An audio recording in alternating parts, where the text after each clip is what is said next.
What if you could turn the pain you have inside or the hurt into something beautiful? What if you could turn those things into art?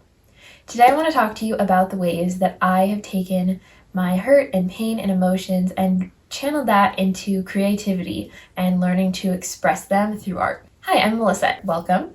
I love to talk about growing flowers, DIYs, slow living, and all sorts of things like that. So if any of those things interest you, I'd love for you to subscribe and stick around. First, I want to talk about hurt and pain and how we carry those with us and how we can express them through creative resources. I've always been a deeply feeling, highly sensitive type of person, and I always felt like I kind of was a little bit out of place in the world, and I still feel that way a lot. Just because I feel things so deeply, it's made me feel like somehow something's wrong with me or like no one understands me. And so as time has passed in my life and I've gone through some hard times, I have really turned to art and writing and creativity to express feelings and emotions that I had really no other way to express, and things that I would try to talk to people about, but I just felt like they wouldn't understand. And so I turned to my creative side to express those things. And it has really changed the game for me in how I process things. There are so many different ways that you could use this idea and turn them into art. And I'm going to go through some of my favorites later, but I just wanted to really focus in on this concept of how we store things in our bodies. If you have read any sort of books like The Body Keeps the Score or things like that, you know that it is kind of no question anymore that we store everything in our bodies. And I'm a firm believer that if you don't find some way to express those feelings and get those emotions out, that you are going to carry them with you forever. And I've been on this journey of really trying to get all of that out of my system and kind of start again after some really hard times. There's also something so healing about being able to take something you feel inside and express it in a more tangible, physical way, like through art or writing, and seeing those words flow out of you and the art that comes out of some feeling.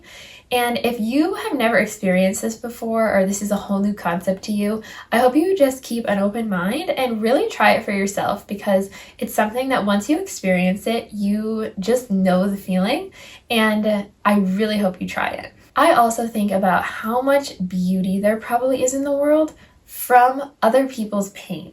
And I don't mean that in the sense that it's so good to go through pain, because obviously I know pain and heartache and sadness are some of the hardest things that we experience, in this life.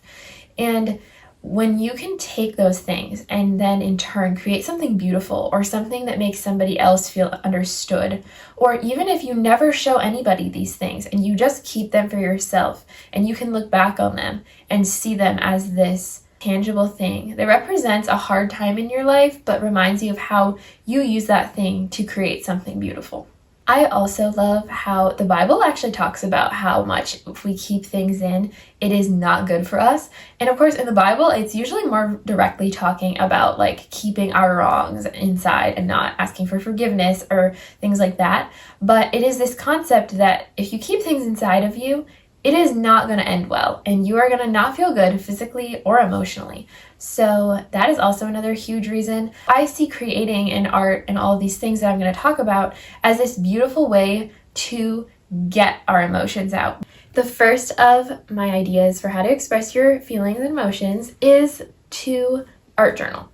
So art journaling is something that I just started doing about 6 months ago, and I've absolutely loved it so far because I just love the kind of flow state it puts me in when I'm working on it. So art journaling is one of those things that you can make it whatever you want it to be. If you search on Pinterest art journal ideas, you will see that it is endless. Some people just use paint. Some people use scrapbooking supplies. It is whatever you have on hand and whatever you want to use.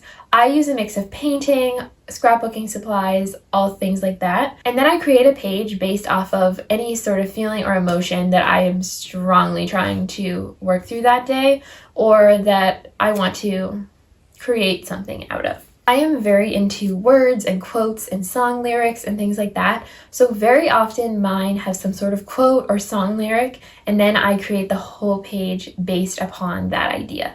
So I'm going to show you one of mine just so you can get a grasp of kind of the vibes I'm talking about. So this is one of the first ones I did. It says, "I'm sorry you had to heal a heart you didn't break." For reference, this I created on a day that I was really, really sad about the pain that somebody had inflicted upon me and the hurt that they caused me.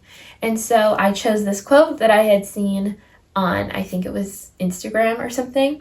And then I just created this whole spread about just how I envision that quote and just the way it makes me feel. Like, as you see right here, I like ripped this doily in half and then used this like foil to express like the heartbreaking.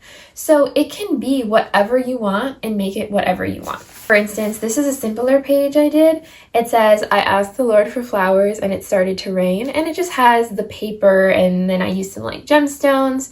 Like, those are the kinds of things I do with it, and I just think it's a really beautiful idea as a way to express yourself. And Michael's has tons of supplies. If you don't have any, like, you could just go buy a book like this, or you could literally just use anything you have on hand. And you don't need that much supplies, and you're just doing it as this expression. And the second way that I love to express my emotions is through poetry. I have really picked up poetry for the last like 5 years now. I started writing poetry especially around the time I had gone through a heartbreak, and it was single-handedly one of the biggest things that I used to process those emotions and say the things that I didn't get to say. And of course, not everyone is going to be this perfect Emily Dickinson. And of course, something like poetry takes practice. But remember, this is for you. If you don't want to show anybody these things, you don't need to. I very quickly found my poetry style, and so I would suddenly just start to have these like lines of poems come to me, and I would create that whole poem off of something I was feeling on that day. So I highly recommend that. You can do them from your perspective, from the other person's perspective. And of course, that's just in the sense of a heartbreak. You could do it in any way about anything. It is just such a healing way of expressing yourself. And the third thing that I love to use is painting. So I created this painting once again during the heartbreak season. This is a representation of what I believed a broken heart felt like. And so obviously this would not make a lot of sense to anyone else probably, but it's just what I wanted to express at the time, and so I did. And that's the beautiful thing about all of these projects. You don't have to be an artist. You don't have to do something that makes sense to anyone else. As long as it's doing what you need it to do and you're expressing what you need to and creating something beautiful, that's all that matters. Excuse the lighting, location, and clearly day change. I went to edit my video and I realized that I was not recording for my last point. So we're refilming it now. And the fourth way that I love to use my pain and turn it into something beautiful is actually growing flowers. So this might seem abstract and kind of odd, but hear me out. Growing flowers has taught me so much about just life and the seasons, and how in the spring everything's great, and then summer and it blooms, and then the fall and winter come and everything seems kind of gone and hopeless. And to me, there has been no better picture of our lives than the life cycle of a garden. And I also love to grow a garden because I just love knowing that I'm adding beauty to the world. And I hope to have a thriving flower farm someday. And one of my main motivations for that is I really want to add beauty to other people's lives and make other people happy. And honestly, I would have never started growing flowers if I hadn't gone through a really hard season. And I'm still in that season. But my flowers have been a way for me to really connect with nature again, and to get outside, and to have something to hope for. And so if you've never grown flowers, I really encourage you to. It is a joy like no other to plant a seed and have it grow something. I have other videos too about flower farming. My last video is actually my favorite cut flowers for beginners, so you should definitely check that out if this is something you're interested in pursuing. And of course, I do talk about flowers often on this channel, so be sure to subscribe if that is more things you want to learn about. That is going to wrap it up for today's video. I hope that you found this helpful, and maybe this opened you up to a whole new idea of possibility that you didn't even know existed before. I have become really passionate about this topic, and this is one of those videos that I was like, is anyone going to understand this? but I feel so strongly about it and I really enjoyed making it, so I hope you got something out of it too. Don't forget to like and subscribe, and I will see you sometime soon in my next video. Bye!